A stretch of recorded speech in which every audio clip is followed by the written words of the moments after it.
What's up, everybody? And today we're watching what is probably the most requested video on my YouTube channel. It's America's Warhorse Marine Sergeant. I was going to say Sergeant. What am I, Sean Connery? Sergeant Reckless. This is by The Fat Electrician, which I've watched a lot of his videos. I think after this video, I'm probably not going to watch anymore. Or maybe it'll be a long, long time before I do. Just because I can't just watch one channel all the time.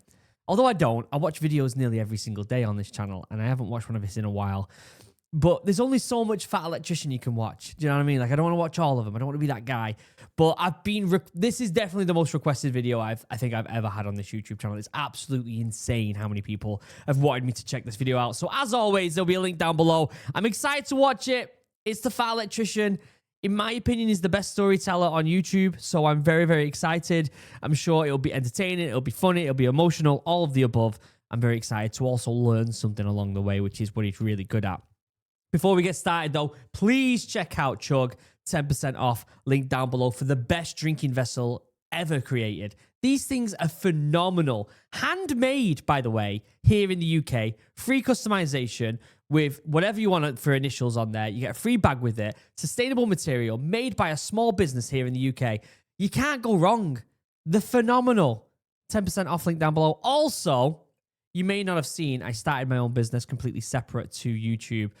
If you love the outdoors like I do, if it's something you're passionate about, if you're passionate about getting people outside, especially the next generation of kids, which definitely need to disconnect from indoors and reconnect outside, check out Morale. It's something that I'm incredibly passionate about. It's a drink that is full of incredible things like cordyceps and lion's manes, mushrooms that are incredibly good for you, beta-glucans, which a study just came out that shows that they can remove forever chemicals from our body. This is a drink that I've worked very hard on, and I know it's going to do well. It's doing well because it just raised £18,000 on Kickstarter and was successful. Check it out. Link down below. I'll stop going on now. Other than that, I'll shut up and excuse me, I'll pull this up. I wonder if one day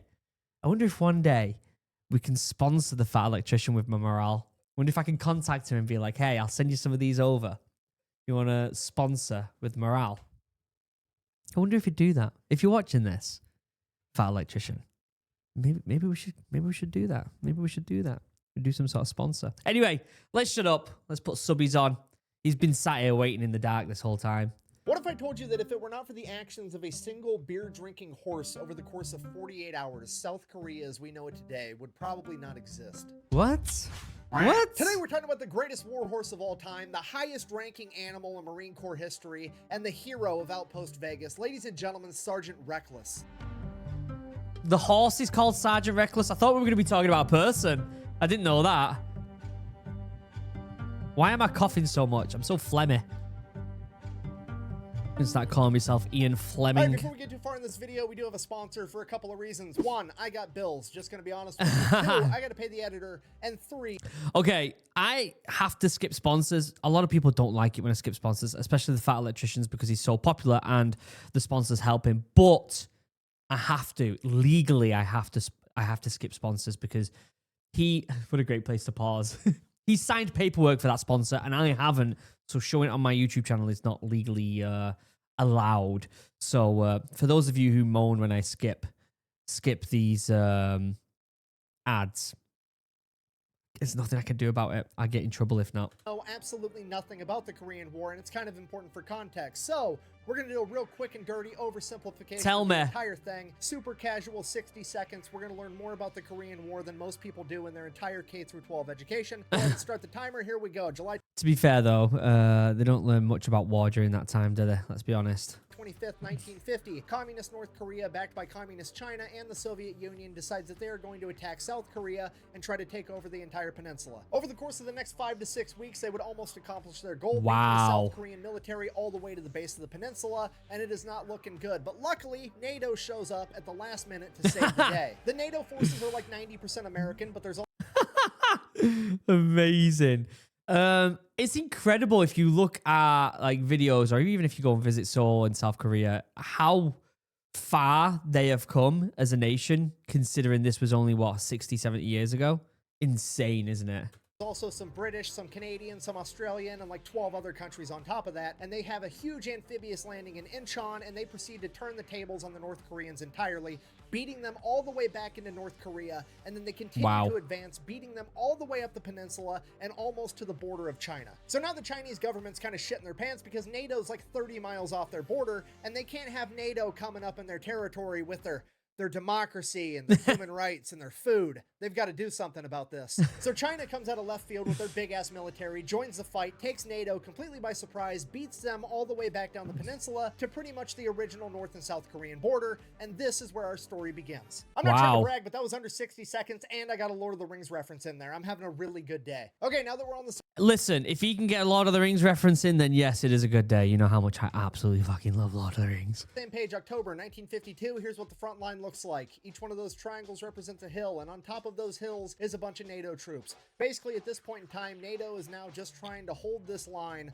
long enough to force the communists to sign a peace treaty and preserve South Korea. Because, as it turns out, this long string of hills is almost the exact same border that South Korea was before, so if they can utilize these hills to hold the high ground, maybe they can get this accomplished. Why do they want to hold the high ground? Well, because the high ground's awesome, isn't it, Anakin?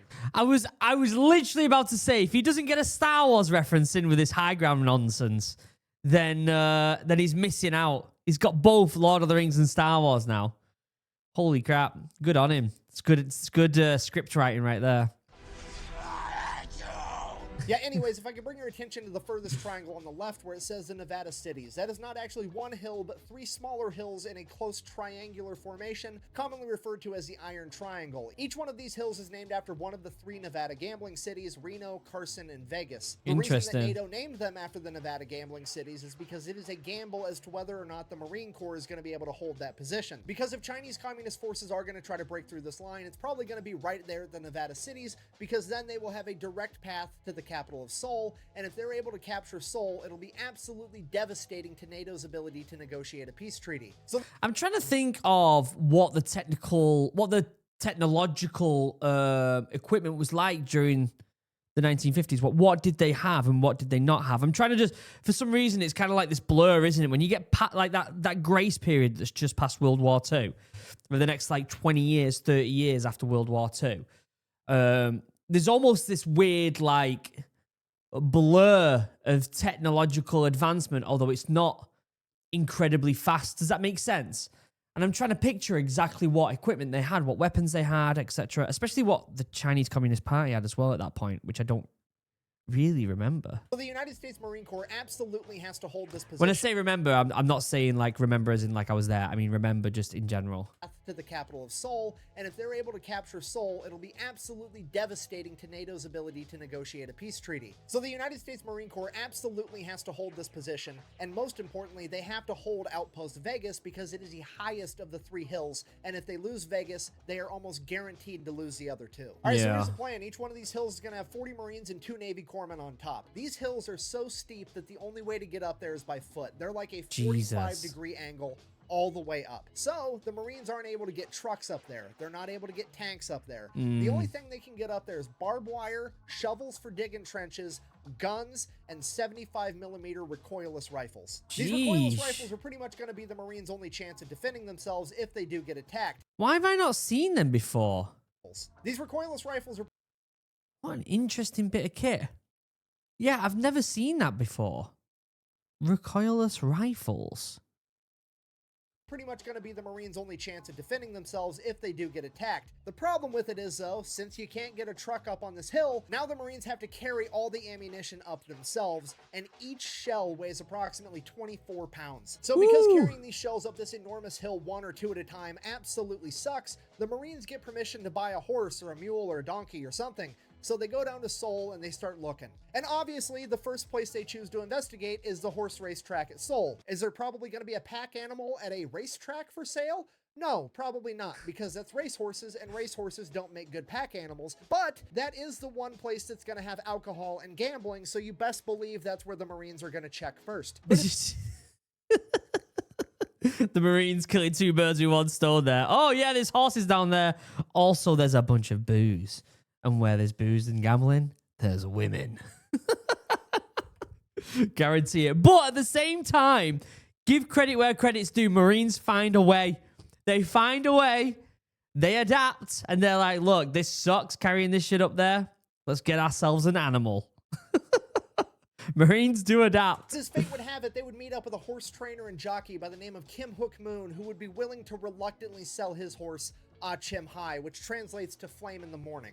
He absolutely did not want to sell this horse. He described it as the most beautiful and intelligent horse on the planet, but he did it for $250 because he had to buy his sister a prosthetic leg. Wow. I believe her name was Peggy, or was it Eileen?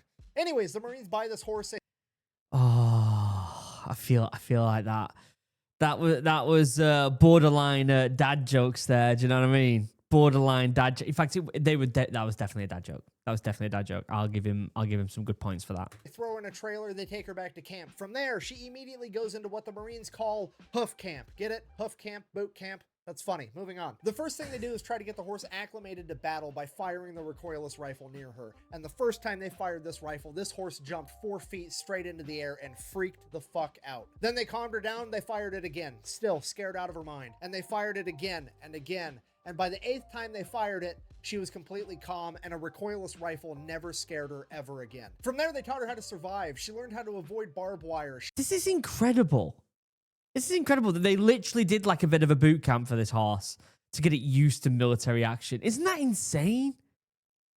Like the domestication of animals. Now, we're going to get into something philosophical here, but the idea that humans have really domesticated these wild animals, right? Whether that be dogs and wolves into fucking pugs, but being able to really have them adapt to our life has got to be probably one of, if not the most important thing to humanity's ability to evolve. It's insane, isn't it? Like we've really just like adapted this understanding of how to tame animals. It's weird. You don't see any, I can't think of any other animal that uses other animals. We know that fungi uses animals when it's cordyceps, which found in lion's mane, which The Last of Us is kind of made after. Cordyceps like inhabit the body of a bug and use it and create it into a zombie so that they can spread. But you don't see other animals, or at least I can't think of it, where another animal manipulates. I suppose maybe you could say it about parasites or parasitic bugs and stuff like that. Or maybe you could say there are certain fish, like them weird fish that suck on the side of like whales and sharks. But I mean, yeah, I can't think of it. I can't think of any other animal, at least land-based animal, that does that. Someone will let me know in the comments, I'm sure. She learned not to get too close to the back end of the recoilless rifles because the blowback could hurt her. She learned that whenever a Marine yelled incoming, she needed to run to a nearby bunker, or if she wasn't near a bunker, she learned how to lay down. After she completed her training, the Marines ordered her a special saddle to be made and shipped all the way from America that would allow her to carry a bunch of recoilless rifle rounds. Until then, though, she began helping the Marines any way she could, mainly by helping string communications cable between the different outposts and the ammunition point, and she could string more cable than 10 men combined. At this point, the Marines really started to like this horse, so they decided they were going to give her a new name. Reckless, named after the recoilless rifles, which were commonly referred to as reckless rifles. And from that point... So, okay, well, where did the horse get the rank of sergeant? Are animals automatically assigned a rank in the military? Because I don't know that. People don't know this. I actually had a dog when I was in the Royal Marines, living with me on base, husky. But animals that are adopted into the military and become like an asset to the military, are they given a rank? I mean, do you know who would be a good person to ask about this? People who work in the military with dogs, dog handlers. Can't talk. I'm presuming they're given a rank. In fact, I'm almost sure they are, but like how that works, I don't know. Point on, she just became another one of the guys, and that's exactly how the Marines started treating her. She began eating whatever the Marines were eating. She loved bacon and eggs, she loved beer, and apparently if you were ever having mixed drinks, Reckless would walk up to you, nudge you with her head, and stick out her lower lip, and let you mix a mixed drink directly into her mouth. Then her special saddle shows up, and she starts kicking ass on the battlefield. She delivers 6 rounds at a time, and she can make a trip from the ammo point to the firing position twice as fast as any man can, and he's only carrying 2 rounds. She delivers so much ammo that over the course of a couple battles, the Chinese actually start to target Reckless. And this ends up being a horrific mistake, because the millisecond that Marine Corps leadership figures out that they're trying to target Reckless, they flip the script, turn around to the Marines, and they're like, boys, they're trying to kill Reckless so they can eat her because they're starving communists. At which point, all the Marines responded with... Okay, the Marines are... Yeah, to be fair, I obviously I was in the Marines, and I know for a fact when you bond with something like an animal, because I had, like I said, I had a dog in the Royal Marines.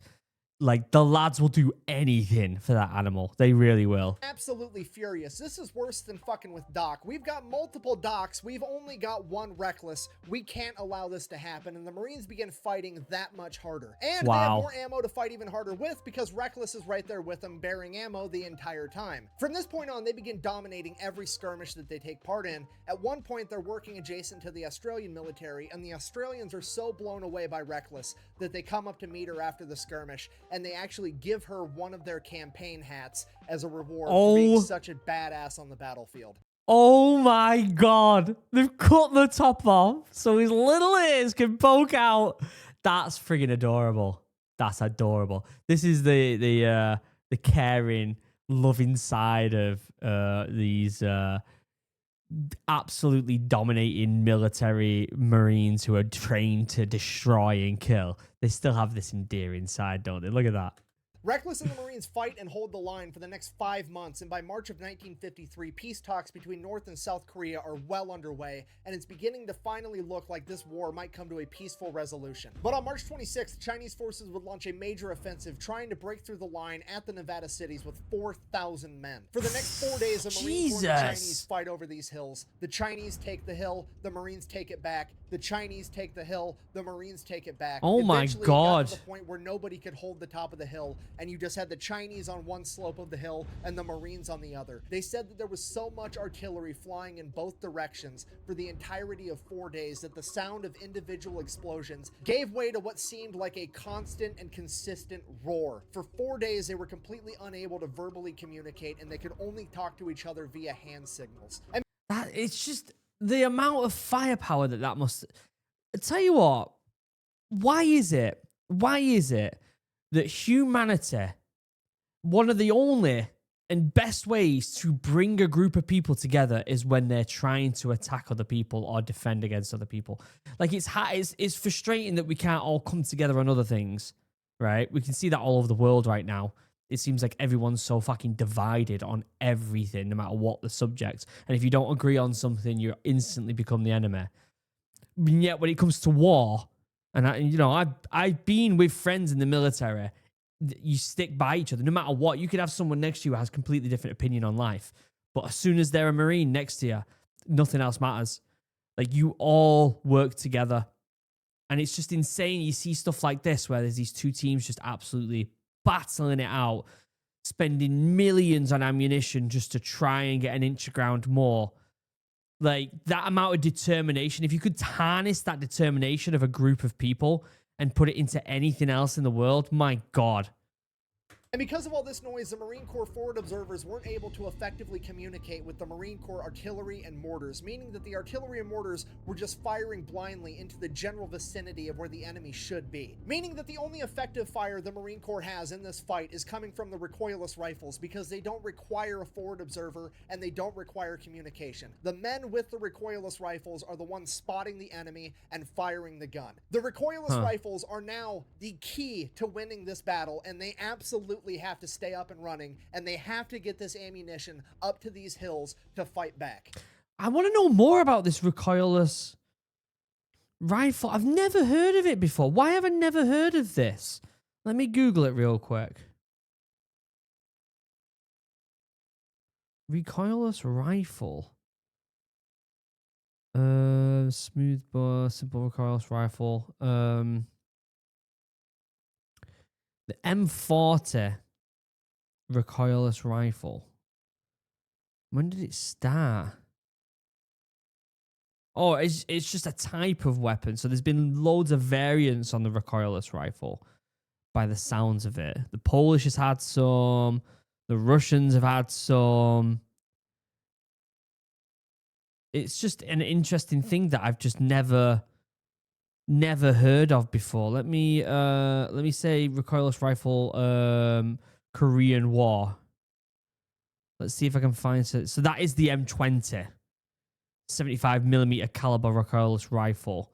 I've just never heard of it. Designed in 1944, produced 1945. It had 56 different variants, which is insane. Weighed anywhere between 20.5 to 22.6 pounds, which is 9.3 to 10.3 kilograms. 75 mil. When did it? So it came into use in 1944, 1945. And then it sounds like Chinese produced unlicensed copies known as the Type 52 and the Type 56. They were used in the North Vietnam Army and Viet Cong guerrillas during the Vietnam War.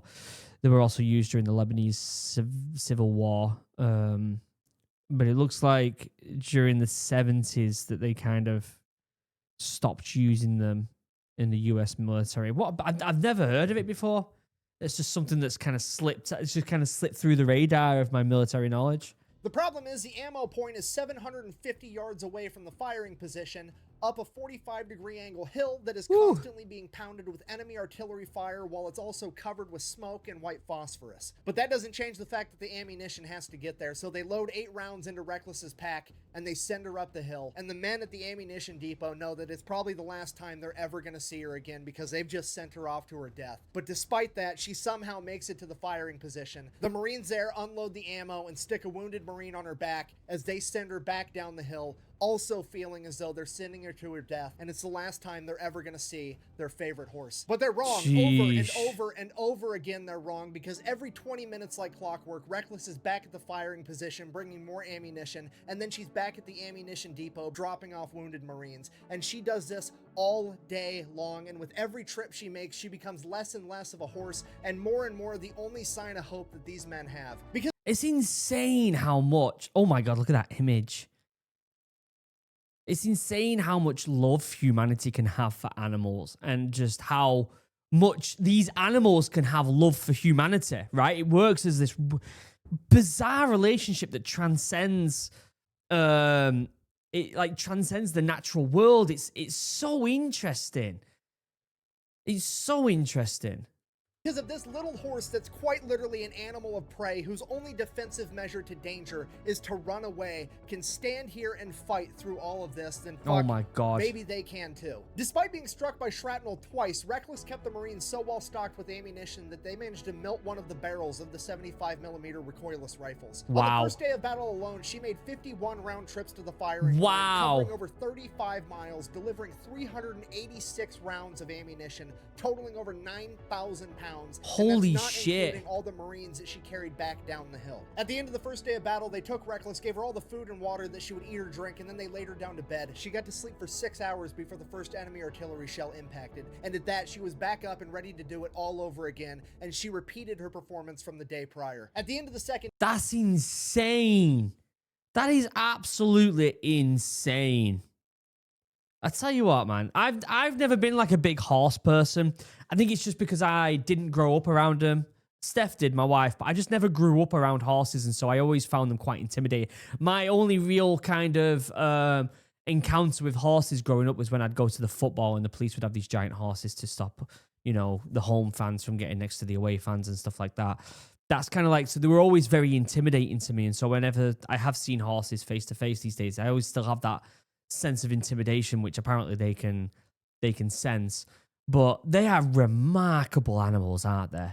Like, think about how many wars, how much things through civilization have involved horses and humans collaborating together. Day, nobody held Outpost Vegas at the top of the hill. The Chinese held one slope and the Marines held the other. And it is at this point that the Marine Corps leadership decided that if they can't hold the high ground, there just isn't going to be a high ground anymore. They called in the Marine Air Wing, and on the morning of the third day of battle, the Marine Corps dropped 28 tons of ordnance on top of the hill, completely leveling every defensive structure and anything else that was up there. By the end of the third day, the Marines had taken the top of the hill where Outpost Outpost Vegas used to be. But then they saw that the Chinese were falling back into a ravine and they were going to go around the hill entirely. This is absolutely terrible because there aren't enough Marines on Outpost Vegas, Carson, and Reno combined to be able to go down there and stop the Chinese. If they're going to stand any chance in a fight, they have to have the high ground, so they absolutely cannot give it up. The problem is, on the backside of the hill that Outpost Vegas is on, is where the ammunition depot is, as well as a mess tent that's been converted into an aid station with over 200 wounded Marines, and there's nothing that the Marines on top of the outpost can do to stop them. Then the Marines at Outpost Carson get an idea, and they send a runner with a note to the aid station as fast as they can. He gives the note to the commander of the aid station, who then tries to read the note to all 200 wounded Marines, but the artillery fire is so loud that he can't be heard. So he resorts to just handing the note to one Marine, who hands it to the next, and the next, and the next. And after reading the note, every Marine hangs his head for a second and gets on his feet, because the note reads, "Chinese coming around the hill, dropping smoke. Walk out into the smoke, throw grenades at smell of garlic." Apparently the Chinese military at this point smelled like garlic. I have no idea why, but it was a thing. And after all... That's insane. So it's basically like, look, yeah, you can all sit in the tent, injured, dying, but you've got to get outside if you want to survive and throw some grenades. Wow. I tell you what, some of the stories, I've said this before, in the military, there is a unbelievable amount of profound, extraordinary, and unbelievable stories. And 99% of them just disappear within time. Like, I could tell you about the story during D-Day. There was a particular beach that the Royal Marines, my boys, had to go. And I shit you not, I've been on the beach. It's just a cliff. It is a cliff. And on the top of this cliff is an outpost for the Germans with a giant fucking concrete outpost. You've seen them before. The Royal Marines hit this cliff. They all fall out the boat. And I think there's quite a few Marines, but there's only one gun between the lot of them that survived. They scaled this cliff. They ran a mile uphill, and this hill is like 45 degrees. They ran the whole mile to this gun outpost where they're getting shot at with one weapon and still went in and took it. They still went in and took it. That story is one of millions of insane stories during war. And a lot of them, like I said, they're just going to disappear within time. And it's up to, it's people like this, like the Fat Electrician, who bring these stories to life and keep them alive. They keep them alive. There's 3 times when a man dies. When they physically leave the body, when the last person they know dies, and it's when the last person ever tells a story that says their name in it. And these stories are the same. They need to be kept alive. As the stories that we know, they need to be kept alive because they are profound, and it just shows how much passion and love and hard work has gone into the world we have today. Rant over. All 200 Marines had read the note. They all stood up, grabbed every grenade that they could find, and began walking 500 yards out to where this smoke screen was. It's 11 o'clock at night. It's dark. It's eerie. It's dead silent. The Marines aren't saying a word because they all know that this is probably going to be the end. They're calling for walking wounded to rejoin the fight, and that's never, ever a good thing. No. And they're making their way to this smoke screen. They finally get there, and they take a few steps into the smoke, and they just stand there, and they wait. And they wait.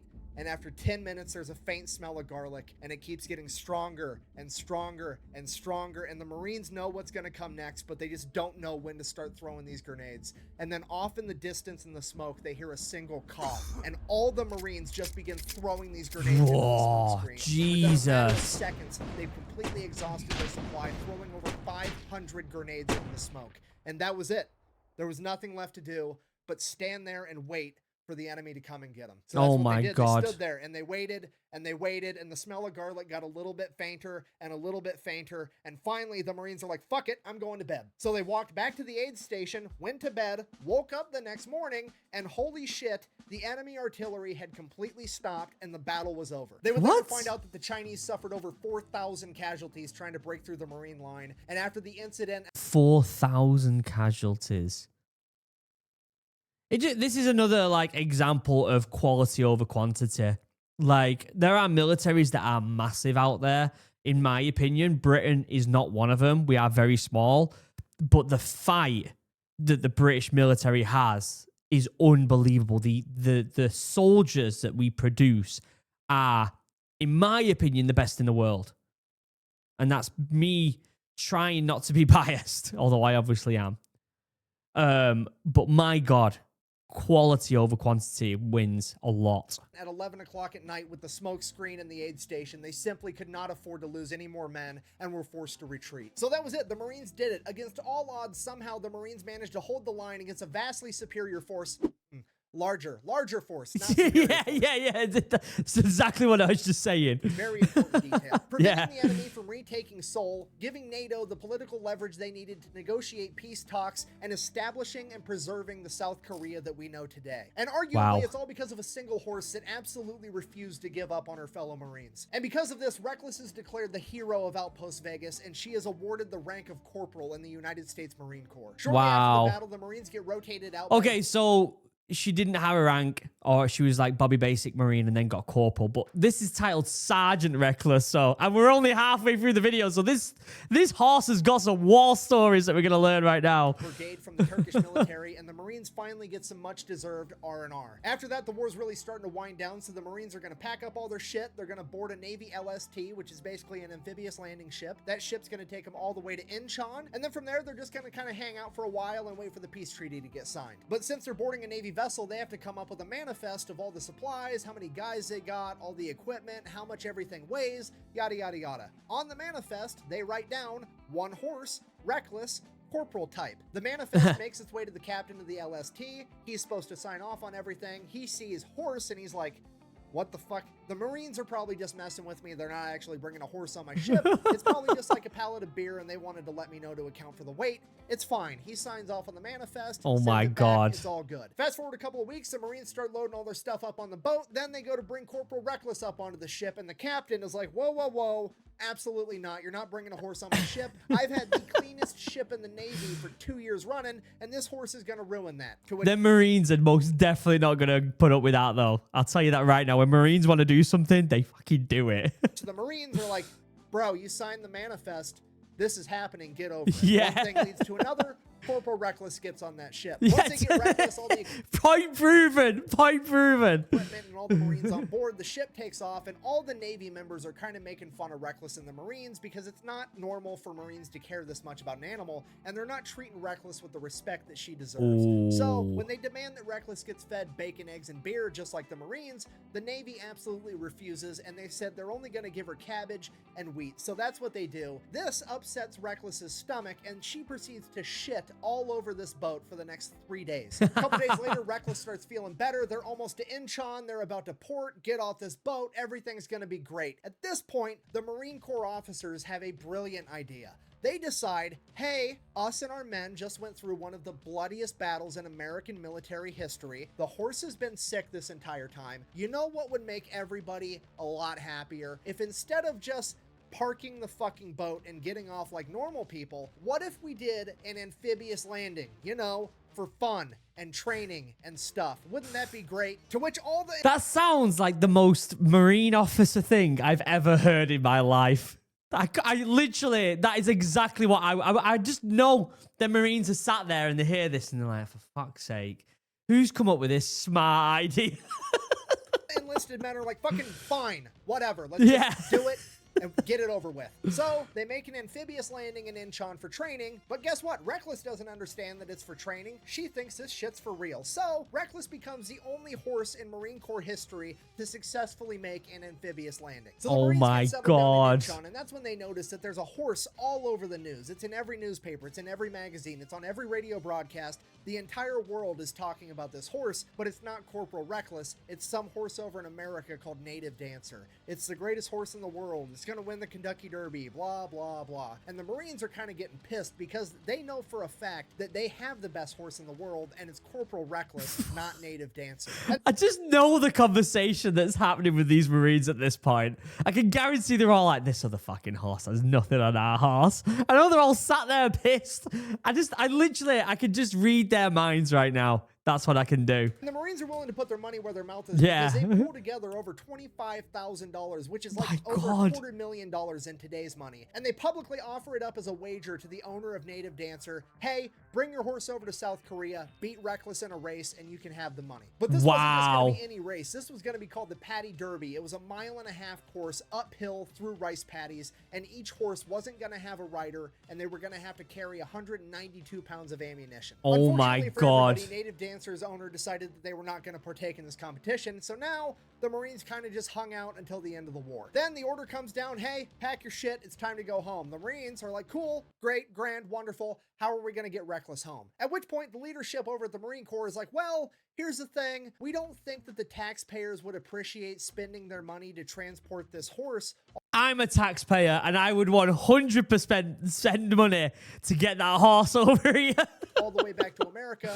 My tax money's gone on way worse things. Believe me, I'm sure. So, we're just gonna abandon her here. To which the entire Marine Corps is like, the fuck you are. They Yeah. go into full samurai mode. They're gonna figure out how to get Corporal Reckless back to America through the back channels, whatever it takes. So they end up getting a hold of a public company called Pacific Transport, and they convince the owner to take Reckless all the way back to America. The Wow. only problem is Pacific Transport doesn't go to South Korea. The closest he can get is to Japan. Okay, cool. Now we just have to get Reckless from South Korea to Japan. Reckless's platoon then gets a hold of the Marine Corps Air Wing, and they convince those Marines to let them smuggle Reckless onto a cargo plane going from South Korea to Japan. From there, they get Reckless onto the Pacific Transport ship. They take him all the way back to San Francisco, where the Marines are going to re-meet back up with Reckless. Holy fast forward, shit. the Marines make it to San Francisco. The Pacific Transport ship makes it to San Francisco. The Marines go there to pick up Reckless, at which point they find out that Customs beat them there. And Customs called the Department of Agriculture, and the Department of Agriculture said,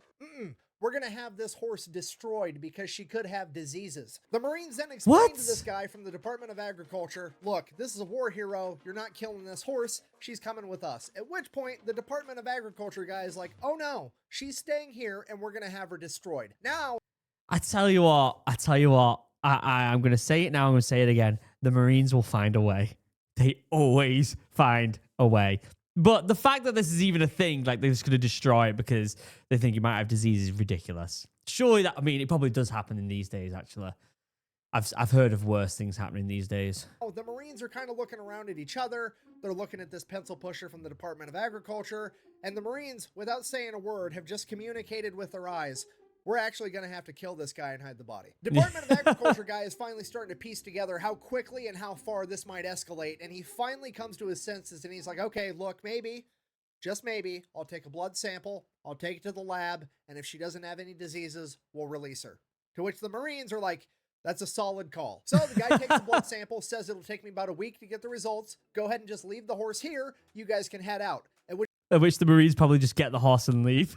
The Marines said, nah, we're going to stay with the horse. Oh, And the just stay with agriculture it. guy's like, that's not necessary. And the Marines were like, oh, yeah, it is. Because at this point, the Marines have come to the conclusion that the communists were trying to kill Reckless for food, and American bureaucracy is trying to kill Reckless just for fun, and they cannot let her out of their sight ever again. So, agriculture guy gets a blood sample, he leaves, the Marines hang out with the horse for a little while, and then they're like, oh, hey, there was a Marine Corps ball tonight. Reckless is a Marine. Let's go. Then they smuggled Reckless out of the ship.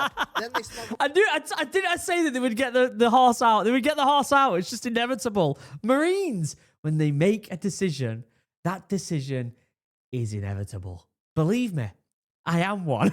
her out of the port. Then somehow they got her all the way across San Francisco, into the building, up the freight elevator, and they made it to the Marine Corps ball. Reckless walks in, and she has just given every Marine in that room the excuse they were looking for to get absolutely hammered. Wow. Everybody's drinking beer, eating cake, including Corporal Reckless, and Reckless is also eating all the flower decorations. It's a great time. Everybody wakes up the next morning, super hungover. They all go out, they get breakfast, bacon, eggs, give some to Reckless. Now, here's the problem. They kind of have smuggled this horse out and they don't know what to do with it. They also can't let the government find out where the horse is because the government is actively trying to destroy her for no reason. Then once Reckless gets to Camp Pendleton, the American public finds But where does it get his rank of sergeant? This is what I want to know. out that Reckless made it home and everybody's super pumped. They want to know all about it. The news is getting involved. America's celebrating because Fucking America's warhorse made it home. This is awesome. At which point, the high-ranking Marine officer... What a fucking story this horse has. It grew up as some random farm in South Korea, went to war, moved to America, went to a US Marines ball. This horse has better stories than 99% of people. ...that were going to abandon her are like, holy shit. Wow. What a great idea. You guys smuggled her all the way here, and we're just going to take credit for it because this is going really well for us. We had no idea that the American public would be okay with us doing the right thing and bringing a war hero home. We thought the American public wanted us spending millions and billions of dollars teaching fucking pigeons how to drive missiles and strapping napalm bombs onto bats and shit. We had no idea that doing the right thing would be so popular. So then they throw a big parade. They have a big ceremony. Reckless gets promoted to E5 sergeant in the Marine Corps. They hook her up with this cool ass blanket. She gets awarded 2 Purple Hearts, 1 for each piece of shrapnel she took during the Battle of Outpost Vegas. It's a huge deal. She starts doing commercials, endorsements. The rule with that was she doesn't work for free. She's willing to do charity events for free. Anything else, if somebody wanted her to endorse a product, it had to be a product she actually liked. If it was food, it better be food she liked. If it was a drink, it better be a drink that she liked drinking. Otherwise, she wasn't going to do it. Wow. And those companies had to pay $1,000 for the privilege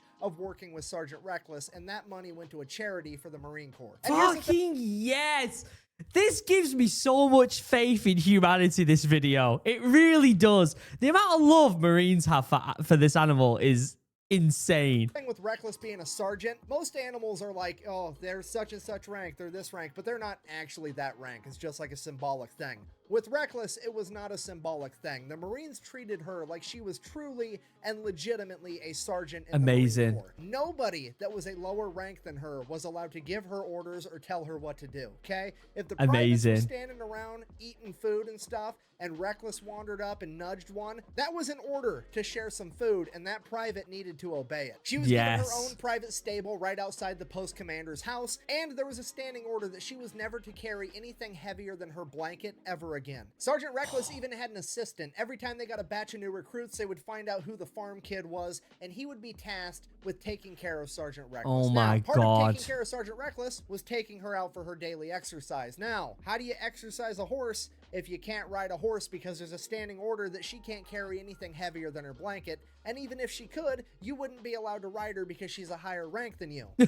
I have no idea. Neither did the Marine Corps, so they told this private, fucking figure it out. So this kid just had to start running next to Reckless 5 miles a day, every day.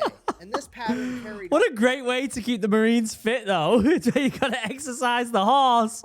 Every time a new kid came, he just started running 5 miles a day with Reckless. Yes. And it became a running joke. Jesus Christ, literally a running joke that whoever was taking care of Reckless was the most in-shape Marine in the Marine Corps. After a little while, the PR started to die down, but the high-ranking officers in the Marine Corps didn't want that to happen because having the Marine Corps in the headlines all the time was really good. So they concocted a plan to stay in the headlines even longer. They were going to get some badass, thoroughbred Kentucky Derby winning racehorse in here to have a kid with Sergeant Reckless. Oh so my God. They find the thoroughbred horse they're going to breed her with. They hire this PR firm getting ready for all the news and publicity and blah, blah, blah. And then in true military fashion, the officers then proceed to not tell anybody that they fucking should. You know, like the private that's in charge of taking care of Sergeant Reckless. So from his perspective, one day he gets an order, seemingly for no fucking reason, to take Sergeant Reckless over to the normal horse stables, which never, ever happens, and stick her into an empty pen. So that's what he does. And he's like, okay, cool. I'm gonna go get lunch now or take a shit or whatever. So he leaves for a minute and one of the other Marines comes by and then sticks just your normal garden variety Marine bucking horse in the same pen as Reckless, not knowing it was Reckless because Reckless is never in those pens anyways. So fast forward a little bit, Sergeant Reckless's assistant comes back and Reckless and this bucking horse are midway through a horizontal jogging session and he's not about to get in there and stop it. Okay, now Sergeant Reckless's assistant is having a full-on panic attack because Sergeant Reckless, the pride of the Marine Corps, is currently getting taken to Pound Town on his watch, and he is definitely going to be in trouble for it. So as soon as they finish, he runs in, gets Reckless, takes her in the barn. He's brushing out her mane. He's getting the scratches off of her sides. He's trying to hide all the evidence. Oh and then my while they're in God. the barn taking care of that, that other bucking horse gets taken out of the pen, and this big old fancy truck pulls up with this big old fancy trailer, and this big ass Kentucky Derby winning thoroughbred racehorse gets unloaded and put in the pen that Reckless was just in. Oh, He gets done no. cleaning Reckless up in the barn, takes her out, and everybody's like, bro, what are you doing? Reckless is supposed to be in there with this other horse. Get him in there. So then all those guys Oh, leave to get lunch or do no. whatever. And Sergeant Reckless's assistant is like, okay, there's no way I'm leaving. I'm not going to have this happen again. I'm going to stay here the entire time and make sure there's no hanky-panky. There'll be no riding the baloney pony around here ever again. I got to make sure this does not happen. So he This story in itself, though, probably helps with so much PR. sits there and cock blocks this thoroughbred the entire time. So as Oh far as my he's God. concerned, mission accomplished. Nobody ever needs to know that Reckless got deflowered on his watch. It's going to be fine. Then fast forward 28 days later, he shows up at Reckless's stable first thing in the morning to take care of her, and there's a bunch of high-ranking military officers and a bunch of news crews right outside the stable. Oh my he rolls God. up like, what's going on? And the general is like, Reckless is pregnant, and he's like, Shit. oh, okay. That's a good thing. And they're like, yeah, no, that's great. That's a terrific thing. At this point, the news crews have kind of put together that this is a kid in charge of taking care of Sergeant Reckless. So one of them yells out, hey, what's the name of that thoroughbred racehorse that she's Oh, having the baby with no. again? At which point he just responds like, what are you talking about? I don't know its name. It was just one of the random Marine bucking horses we had in the pen. Record No. No. To be fair, though, this is like if it's hard to pinpoint what Marines are actually like, and this is exactly what Marines are like. Is they would fuck something up so simple like this, and yet they achieve greatness. They achieve some of the most unbelievable things around the world, and yet something as simple as this, they just fuck it up. scratch, dead silence, pure confusion. The general grabs this private, yanks him around the corner of the stable. It's like, what the fuck did you just say? So he explains to the general everything that happened, and the general is like, you idiot. Reckless was supposed to sleep with that big-ass thoroughbred racehorse. To which he's like, well, somebody should have told me that. I don't know what to tell you. So now the plan is officially ruined. The news crews leave, and the PR firm has to figure out how to piece this thing back together. And the plan they come up with is to get a big-ass sign and put it up on the hill by Camp Pendleton, and the sign simply says, it's a ...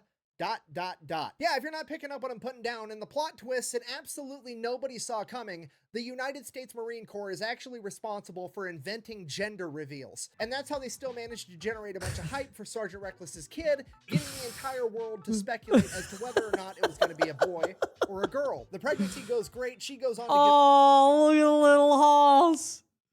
Oh my days. It's a little reckless. It's a little reckless. I hope they called it Little Reckless. give birth to a colt, aka a boy. They go out, write boy in big blue letters on their sign, and then the Marines throw a big ass party because Fuck they're yes. amped, unwittingly throwing the world's first ever gender reveal party, which I'm gonna hold against the Marine Corps forever. But now everybody wants to know what are we gonna name this young colt. So It's gonna be little. If they don't call it Little Reckless, I'll be pissed. the high-ranking Marine officers step in again, and they're like, I have another great PR idea. Let's have a competition where all the Marines can submit their ideas. for names. No! Why give that?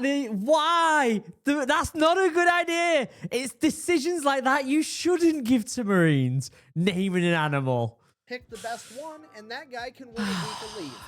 Brilliant idea. A week So leave, that's I exactly found what one, they did. actually. Hundreds of Marines send in their ideas for names. The front runners were like Semper Fi, Freedom, Liberty, pretty generic stuff. But Yeah. That's what you have to do when you have a big public figure like Sergeant Reckless and her new baby. But the commanding officer in charge is just like, Don't like I it. don't like any of these names. I'm gonna name it myself. So he just decides that he's Oh gonna pick a my random God. private and be like, "Hey, you're the winner," even though you didn't pick the name. But I'm just gonna say you're the winner, so I don't look like an asshole. And then he named the cult Fearless, which that's a great name. To be fair, I think that's good. Reckless and then Little Fearless. That's actually pretty good. That's actually pretty good. But that's an officer. That's a typical officer thing to do, isn't it? Just getting really, really jaded with bureaucrats and high-ranking officers in this video for some reason. Sorry about Yeah. that. Anyways, fast forward a couple years, 1959, Sergeant Reckless is now getting promoted to Staff Sergeant Reckless. Wow. E6. There's a 1,700-man parade, a 19-gun salute. The Marines make a huge deal out of it because, well, Reckless deserves it. So that's what they do. And in the crowd that day was none other than the new Private Fearless of the United States Marine Corps, Wow. which I thought was pretty cool. Later that year, she would give birth to another boy named Dauntless, and then a couple years after that, Dauntless. That's a pretty fucking good name. she would give birth to yet another boy named Chesty, named after Chesty Puller, the most decorated Marine of all time. Wow. And as rumor has it, the last Marine to ever ride Reckless. From there, Sergeant Holy Reckless would shit. retire and spend the rest of her life living on Camp Pendleton as the highly regarded, highly respected war hero that she was before passing away in 1968. So Holy in shit. conclusion, Oh my god, there's a statue. Oh my god. That's insane. Are they all like the descendants? Surely not.